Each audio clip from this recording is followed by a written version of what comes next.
When The Godfather premiered 50 years ago, people knew it was sensational, controversial, precedent-shattering, a masterpiece even. But they couldn't know what we know now. It was a bridge between old Hollywood and new.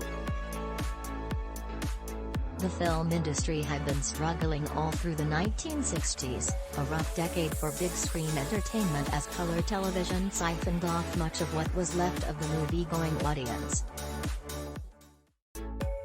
Cinemas had tried everything they could think of to compete.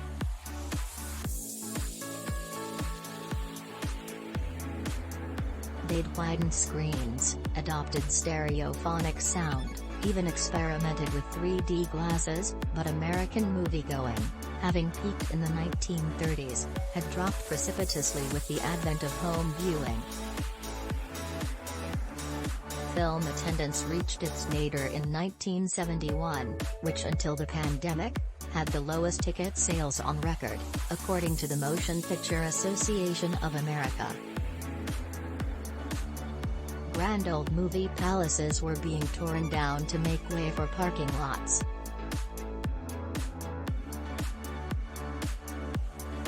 Rough-hewn, low-budget indies like Easy Rider and Five Easy Pieces were capturing the audience's imagination, while extravagantly made and marketed studio projects like the Gertrude Lawrence biopic starring Julie Andrews, were going belly up. Things got so rough for the industry that actor and memoirist David Niven speculated that we might someday look back on movies the way we now look back on vaudeville, as a quaint pastime the public had briefly enjoyed and abandoned. And in the middle of all that, along comes this kid, Francis Ford Coppola, with a gangster flick. The 32-year-old filmmaker had initially, and emphatically, turned The Godfather down.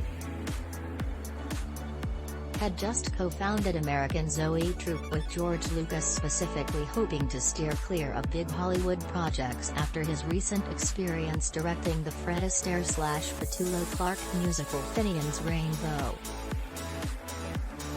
He wanted to make smaller, more personal films. But Zoetrope needed cash, so Coppola bit the bullet.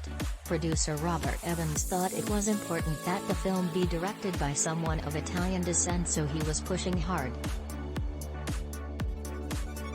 Coppola finally agreed, on the condition that he be allowed to co-write the screenplay, with Mario Puzo, author of the novel, and that the period setting be retained. Producers had hoped to save money by resetting the story in the 1970s.